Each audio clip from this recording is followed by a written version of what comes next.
പ്രതിഷ്ഠ രണ്ടാം ദിവസം. ക്രിസ്തീയ പരിപൂർണത പ്രാപിക്കുകയാണ് ക്രൈസ്തവ ജീവിതത്തിൻ്റെ ലക്ഷ്യം എന്നതിനെപ്പറ്റിയാണ് ഒന്നാം ദിവസമായ ഇന്നലെ നാം ധ്യാനിച്ചത്. രണ്ടാം ദിവസമായ ഇന്നത്തെ ധ്യാന വിഷയം ക്രൈസ്തവ പരിപൂർണതയുടെ ഏറ്റവും വലിയ തടസ്സമായ പാപത്തെ പറ്റിയാണ്. എല്ലാറ്റിലും ഉപരി ദൈവത്തെയും തന്നെപ്പോലെ തൻ്റെ ആൾക്കാരനെ സ്നേഹിക്കുക എന്നതിലാണ് എല്ലാ ദൈവകൽപ്പനകളും അടങ്ങിയിരിക്കുന്നത്. പരിപൂർണതയ്ക്കുള്ള ഏറ്റവും ലളിതമായ മാർഗം ദൈവത്തെയും സഹോദരനെയും ആത്മാർത്ഥമായി സ്നേഹിക്കുക എന്നാണ് ഇതിൽ നിന്ന് മനസ്സിലാക്കേണ്ടത്.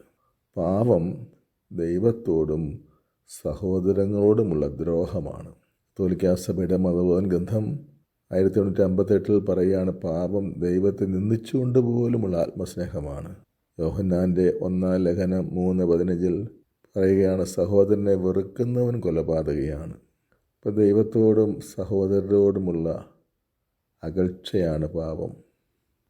പാപം പരിപൂർണതയ്ക്കുള്ള ഏറ്റവും പ്രധാന തടസ്സമാണ് എന്ന ഈ വിഷയം ധ്യാനിക്കുമ്പോൾ പാപത്തിൻ്റെ ദുരന്ത ഫലങ്ങളെപ്പറ്റിയുള്ള വിചിന്തനം പാപത്തെ വെറുക്കാനും മാനസാന്തരപ്പെടാനും നമ്മെ സജ്ജരാക്കും. മരിയൻ പ്രതിഷ്ഠ രണ്ടാം ദിവസം. ധ്യാന വിഷയം പുണ്യപൂർണതയ്ക്കുള്ള പ്രധാന തടസ്സം പാപം.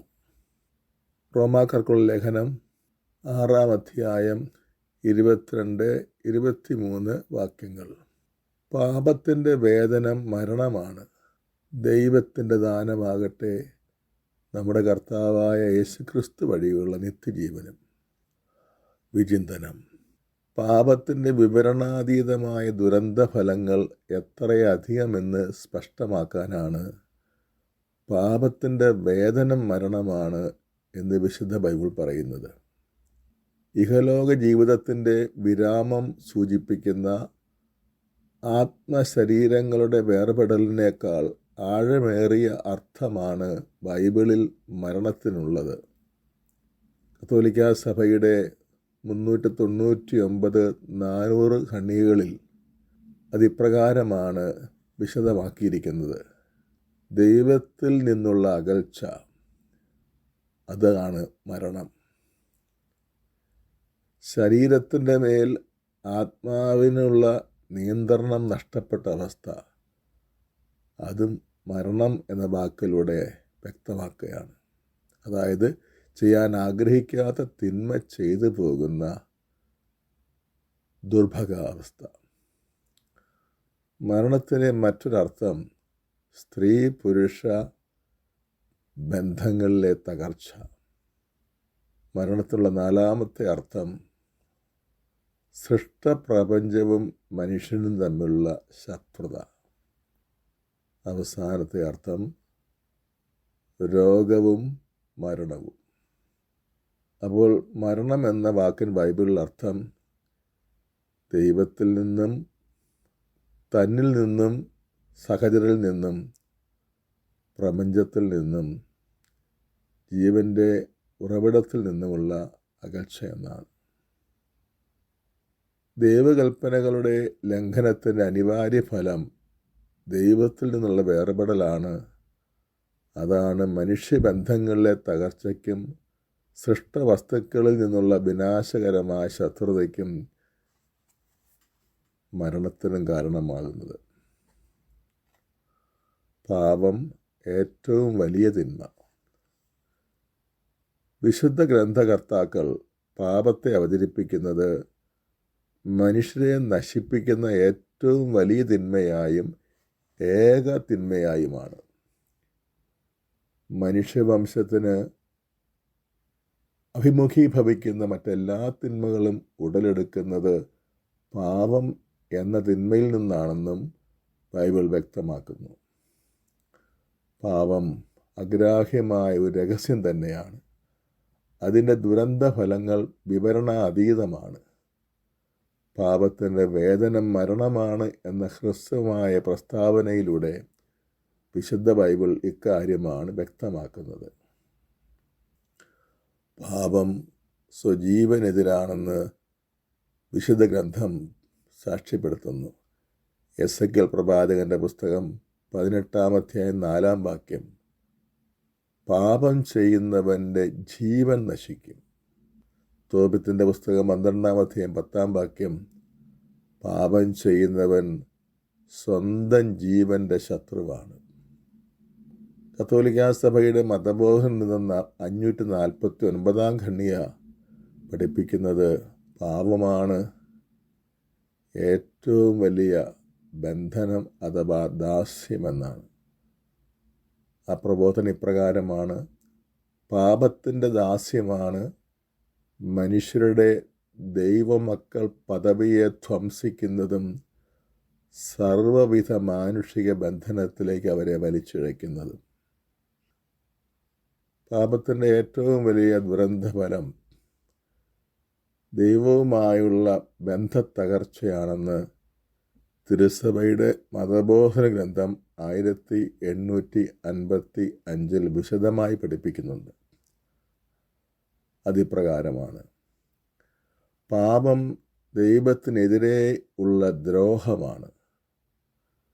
നന്മയും തിന്മയും അറിഞ്ഞുകൊണ്ടും തീരുമാനിച്ചുകൊണ്ടും ദൈവത്തെപ്പോലെ ആകാനുള്ള ആഗ്രഹത്തിലൂടെ ദൈവത്തിനെതിരെ നടത്തുന്ന മത്സരമാണ്.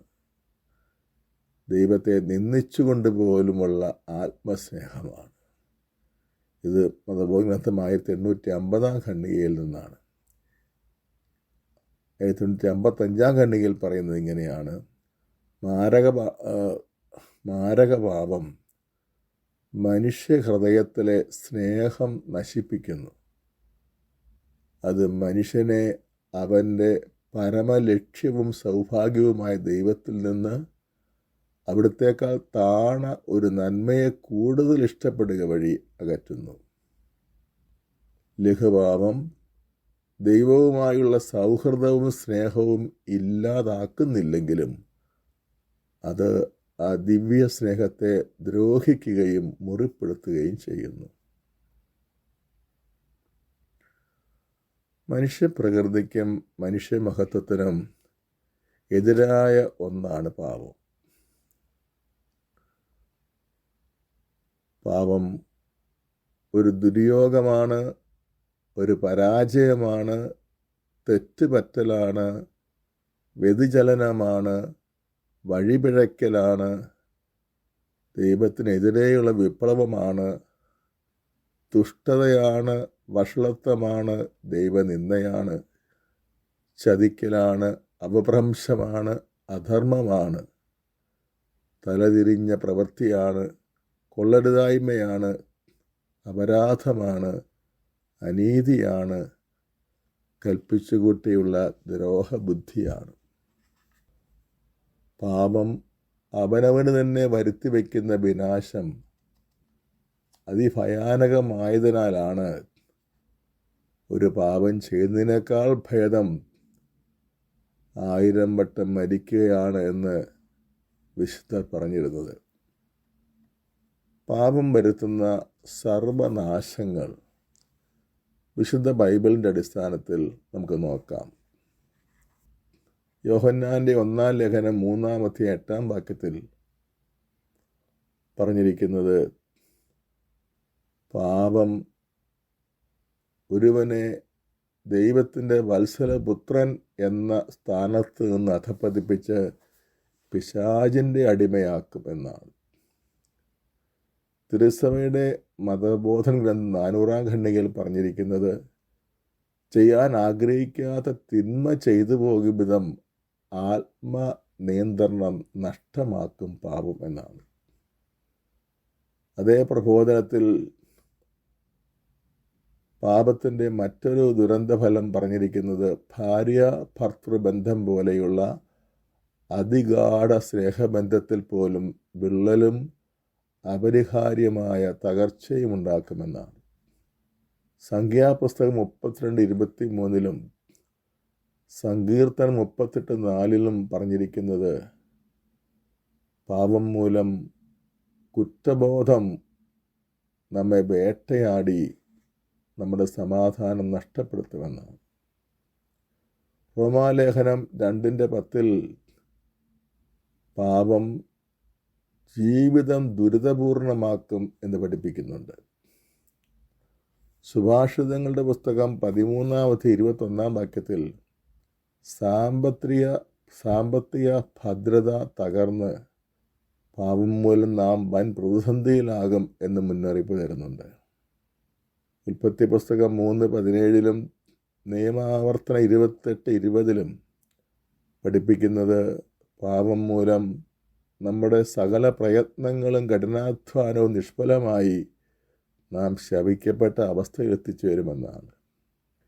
സങ്കീർത്തനം 73:3 16-17 19 പഠിപ്പിക്കുന്നത് പ്രയത്നങ്ങളും കഠിനാധ്വാനം നിഷ്ഫലമായി നാം ശപിക്കപ്പെട്ട അവസ്ഥയിൽ എത്തിച്ചേരുമെന്നാണ്.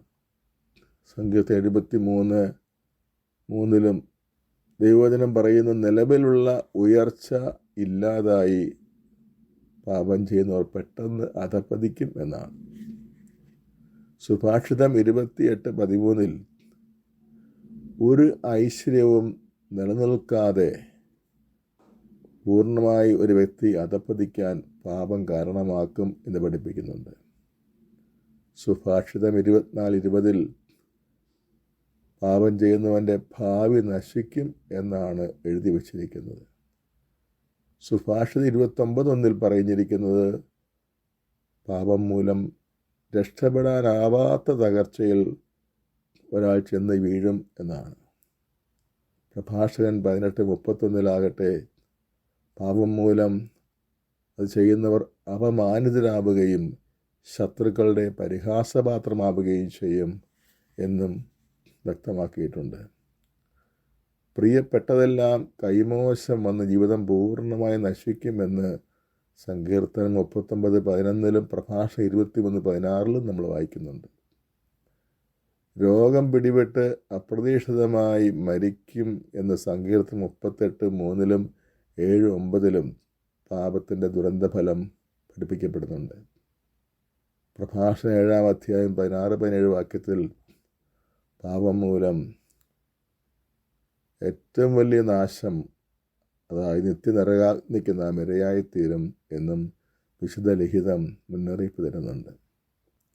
സ്വപുത്രനെ തന്ന് നമ്മെ സ്നേഹിച്ച ദൈവത്തെ പാപം ദ്രോഹിക്കും എന്ന് മതബോധനം എന്നും 1850 നമുക്ക് വേണ്ടി കുരിശുമരണം ഏറ്റെടുത്ത യേശുവിനെ മനഃപൂർവ്വം പാപം മൂലം നാം വീണ്ടും കുരിശിൽ തറയ്ക്കും എന്ന് ഹെബ്രായ ലേഖനം 6:5-6 രക്ഷയുടെ ദിനത്തിന് വേണ്ടി നമ്മെ മുദ്രിതരാക്കിയ പരിശുദ്ധാത്മാവിനെ പാപം മൂലം നാം വേദനിപ്പിക്കും എന്ന് എഫെസസ് ലേഖനം 4:30 വെളിപ്പെടുത്തിയിട്ടുണ്ട്.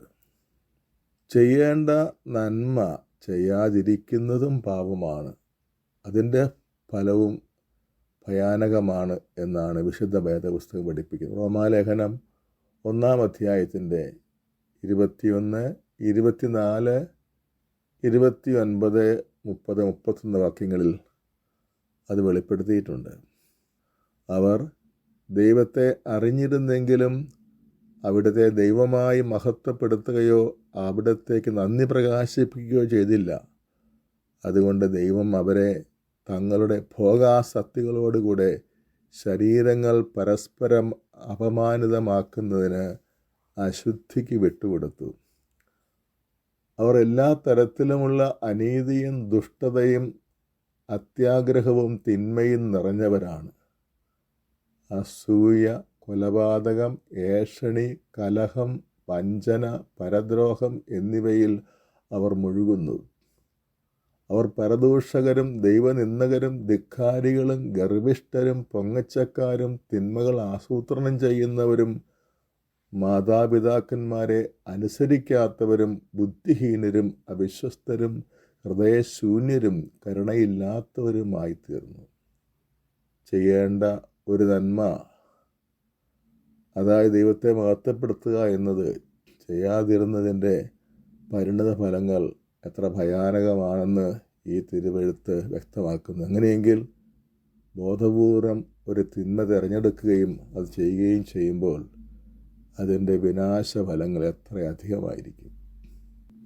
ദൈവമാണ് പാപത്തിന് നമ്മെ ശിക്ഷിക്കുന്നത് എന്നത് തെറ്റിദ്ധാരണയാണ്. പാപം തന്നെയാണ് നമ്മെ ശിക്ഷിക്കുന്നതെന്നാണ് ദൈവിക വെളിപാട് പറഞ്ഞു തരുന്നത്. പ്രഭാഷകന്റെ പുസ്തകം 27:10. സിംഹം ഇരയ്ക്ക് വേണ്ടി പതിയിരിക്കുന്നു, പാപം പാപിയെ കാത്തിരിക്കുന്നു. റോമാലേഖനം 7-ാം 19-20 വാക്യങ്ങൾ.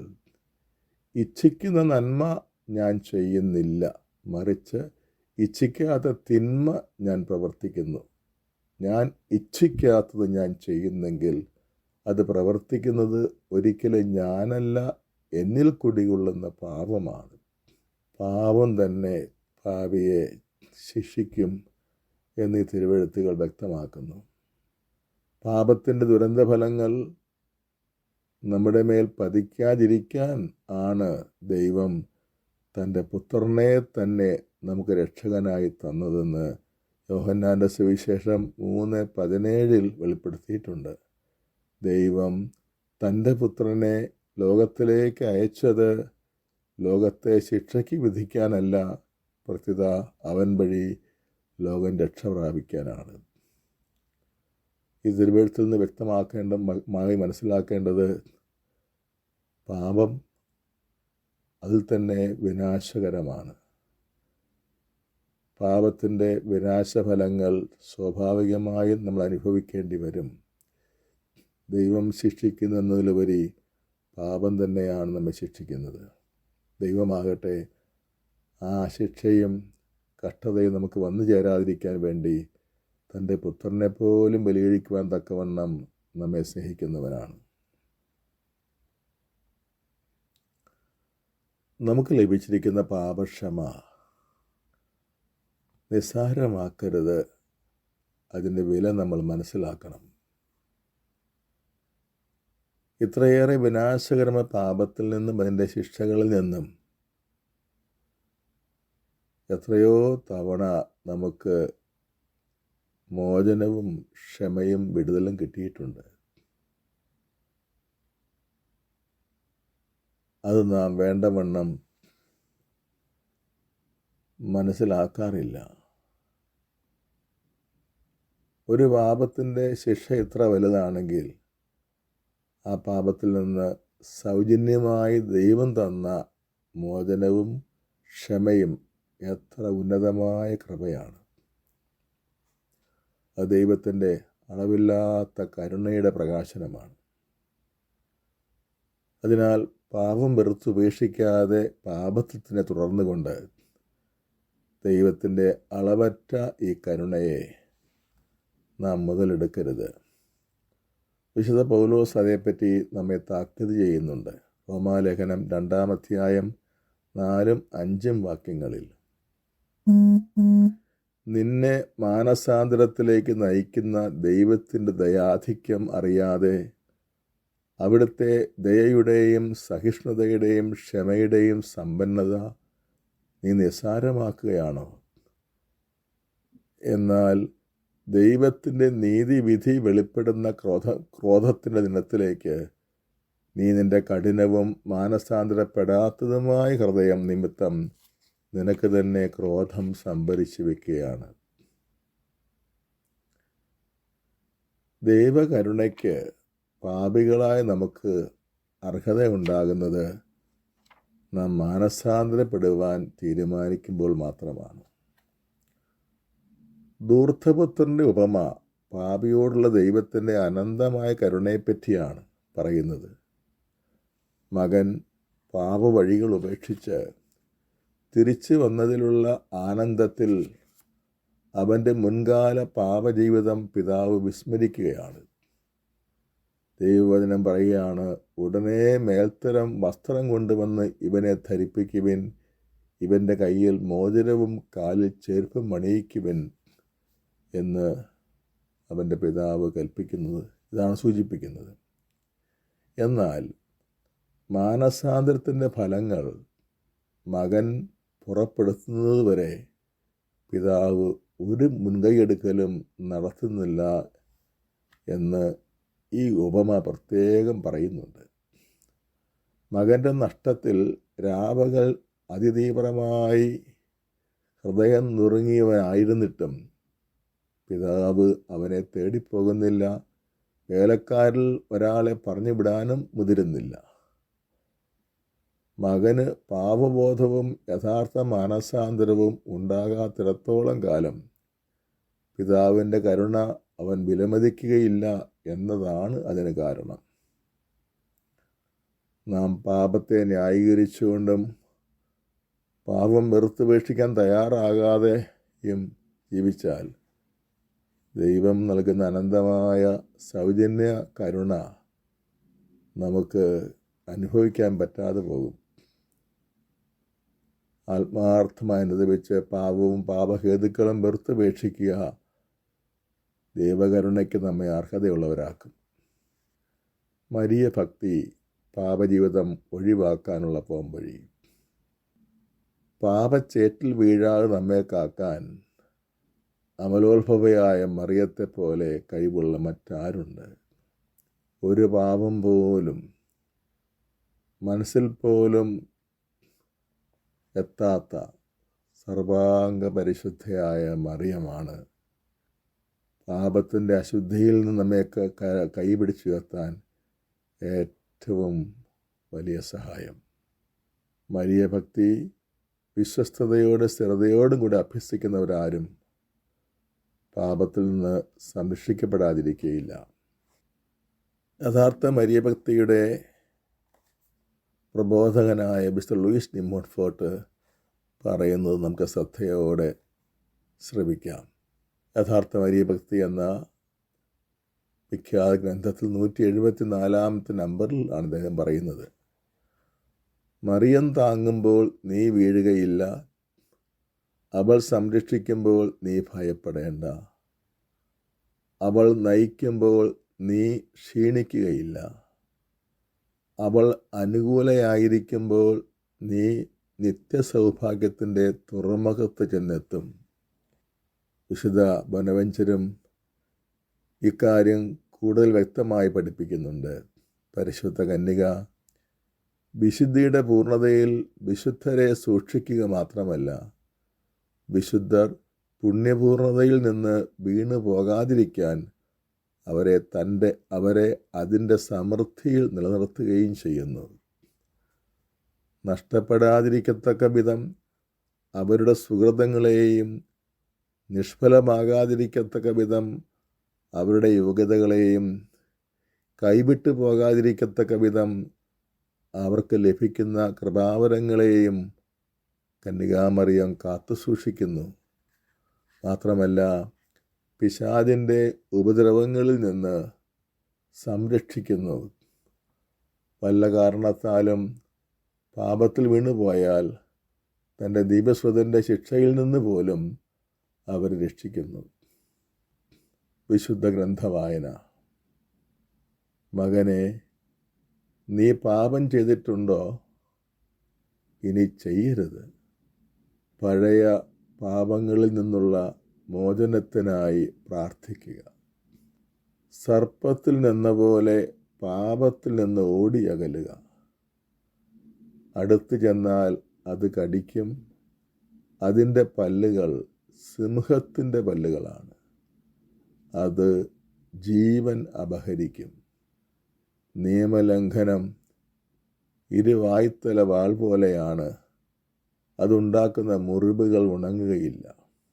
പ്രഭാഷണ പുസ്തകം 21 അധ്യായം 1 മുതൽ 3 വരെയുള്ള വാക്യങ്ങളാണിത്. പ്രഭാഷകന്റെ പുസ്തകം 7 അധ്യായം 8 വാക്യം: പാപം ആവർത്തിക്കരുത്, ആദ്യത്തേതുപോലെ ശിക്ഷിക്കപ്പെടാതിരിക്കുകയില്ല. പ്രഭാഷണം 27:10: സിംഹമിരയ്ക്ക് വേണ്ടി പതിയിരിക്കുന്നു, പാപം പാപിയെ കാത്തിരിക്കുന്നു. തോബിത്തിൻ്റെ പുസ്തകം 12:10: പാപം ചെയ്യുന്നവൻ സ്വന്തം ജീവൻ്റെ ശത്രുവാണ്.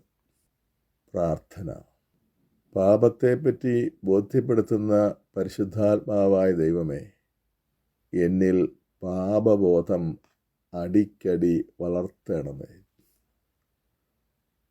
പാപം നിസ്സാരവൽക്കരിക്കുന്ന ലോക സ്വാധീനത്തിൽ നിന്ന് എന്നെ രക്ഷിക്കണമേ.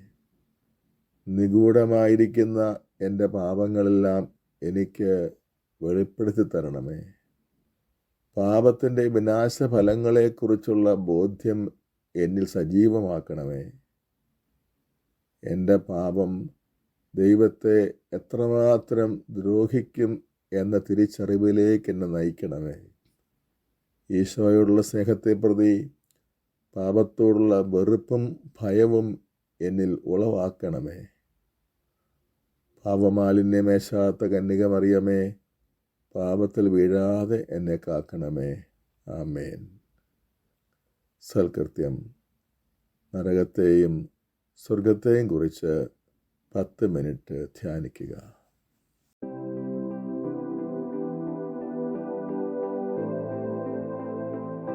പ്രാർത്ഥനകൾ. പരിശുദ്ധാത്മാവേ വരേണമേ, പരിശുദ്ധാത്മാവേ വരേണമേ. അങ്ങേ ഇഷ്ടദാസിയായ പരിശുദ്ധ മറിയത്തിൻ്റെ വിമല ഹൃദയത്തിൻ്റെ ശക്തമായ മധ്യസ്ഥത വഴി എന്നിൽ വന്ന് നിറയണമേ. എന്നിൽ വസിച്ച് എന്നെ നയിക്കുകയും ചെയ്യണമേ. സൃഷ്ടാവേ വരിക, സൃഷ്ടാവേ വരിക, സൃഷ്ടാവായ പരിശുദ്ധാത്മാവേ വരിക. ഞങ്ങളുടെ ആത്മാക്കളിൽ വാസമുറപ്പിക്കുക. കൃപയും സ്വർഗീയ സഹായവുമായി വരിക. അങ്ങ് സൃഷ്ടിച്ച ഹൃദയങ്ങളെ നിറയ്ക്കുക.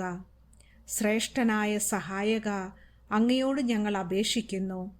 അത്യുന്നതൻ്റെ ഏറ്റവും ഉന്നതമായ ദാനമേ, ജീവന്റെ ഉറവയെ, സ്നേഹാഗ്നിയെ, മധുരിക്കും സ്വർഗീയ അഭിഷേകമേ, അങ്ങ് അറിയപ്പെടുന്നത് 7 ദാനങ്ങളാലാണല്ലോ. ദൈവകരങ്ങളിലെ വിരലുകൾ ഞങ്ങൾക്ക് സ്വന്തം. പിതാവിൻ്റെ വാഗ്ദാനം അവിടുന്നാണ്. ശക്തിയുടെ സ്രോതസ്സായ അഗ്നിനാവേ, ഞങ്ങളുടെ പഞ്ചേന്ദ്രിയങ്ങളെ പ്രകാശിപ്പിക്കുക. ഹൃദയത്തെ സ്നേഹത്താൽ ജ്വലിപ്പിക്കുക. ആഴമുള്ള ക്ഷമയും ഉന്നതമായ പുണ്യങ്ങളും ജഡത്തിൻ്റെ ബലഹീനതയെ അതിജീവിക്കാനായി ഞങ്ങൾ ഭയക്കുന്ന ശത്രുവിൽ നിന്നും അകലേക്ക്, അങ്ങ് നൽകുന്ന യഥാർത്ഥ സമാധാനത്തിലേക്ക്. അങ്ങയുടെ സഹായത്താൽ ജീവന്റെ പാതയിൽ നിന്ന് ഞങ്ങൾ ഒരിക്കലും വ്യതിചലിക്കാതിരിക്കട്ടെ. അങ്ങയുടെ കൃപയുടെ സമൃദ്ധിയാൽ പിതാവിനെയും പുത്രനെയും ഞങ്ങൾ അറിയട്ടെ. നിത്യമായും അങ്ങയെ മഹത്വപ്പെടുത്തട്ടെ. ഓ സനാതനമായ ആത്മചൈതന്യമേ സ്വസ്തി. എല്ലാ കാലവും സകല മഹത്വവും പിതാവിനും മരിച്ചവരിൽ നിന്നുയർത്ത പുത്രനും പരിശുദ്ധാത്മാവിനും ഉണ്ടായിരിക്കട്ടെ. ആമേൻ. സ്വർഗീയ താരകമേ, സ്വർഗീയ താരകമേ, ദീപ്തമായ സമുദ്രതാരമേ സ്വസ്തി. ദൈവമാതാവേ സ്വസ്തി. കന്മഷമില്ലാത്ത കന്യക, സ്വർഗീയ വിശ്രമത്തിൻ്റെ വാതിൽ. ഗബ്രിയേലിൽ നിന്ന് വന്ന മധുരമായ ആ അത്ഭുതം ഉൾക്കൊണ്ട് ഞങ്ങളിൽ സമാധാനം നിറയ്ക്കുക. ഹവ്വയുടെ നാമം നീ മാറ്റി ബന്ധിതരുടെ ചങ്ങലകൾ തകർക്കുക. അന്ധർക്ക് കാഴ്ച പകരുക, ഞങ്ങളുടെ രോഗങ്ങൾ മാറ്റുക, സകല അനുഗ്രഹങ്ങളും ചൊരിയുക. ഒരമ്മയായി കൂടെയുണ്ടാവണമേ. ദൈവവചനം ഞങ്ങൾക്കു വേണ്ടി അങ്ങയുടെ മകനായി പിറന്നു.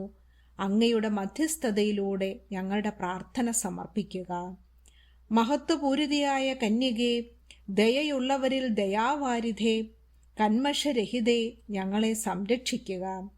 ശുദ്ധരും കളങ്കരഹിതരുമായി ഞങ്ങളുടെ ജീവിതങ്ങളെ കറയില്ലാതെ കാക്കുക. പാതകളെ സുരക്ഷിതമാക്കുക. ക്രിസ്തുവിൽ ഞങ്ങൾ പൂർണ്ണ സന്തോഷം കണ്ടെത്തുന്നതുവരെ. ഉന്നതങ്ങളിൽ വസിക്കുന്ന പിതാവിനും പുത്രനും പരിശുദ്ധാത്മാവുമായ സർവശക്തനായവന് സകല മഹത്വവും. ആമേൻ. മറിയത്തിൻ്റെ സ്തോത്രഗീതം. മറിയം പറഞ്ഞു, എൻ്റെ ആത്മാവ് കർത്താവിനെ മഹത്വപ്പെടുത്തുന്നു. എൻ്റെ ചിത്തം എൻ്റെ രക്ഷകനായ ദൈവത്തിൽ ആനന്ദിക്കുന്നു. അവിടുന്ന് തൻ്റെ ദാസിയുടെ താഴ്മ കടാക്ഷിച്ചു. ഇപ്പോൾ മുതൽ സകല തലമുറകളും എന്നെ ഭാഗ്യവതി എന്ന് പ്രകീർത്തിക്കും. ശക്തനായവൻ എനിക്ക് വലിയ കാര്യങ്ങൾ ചെയ്തിരിക്കുന്നു. അവിടുത്തെ നാമം പരിശുദ്ധമാണ്.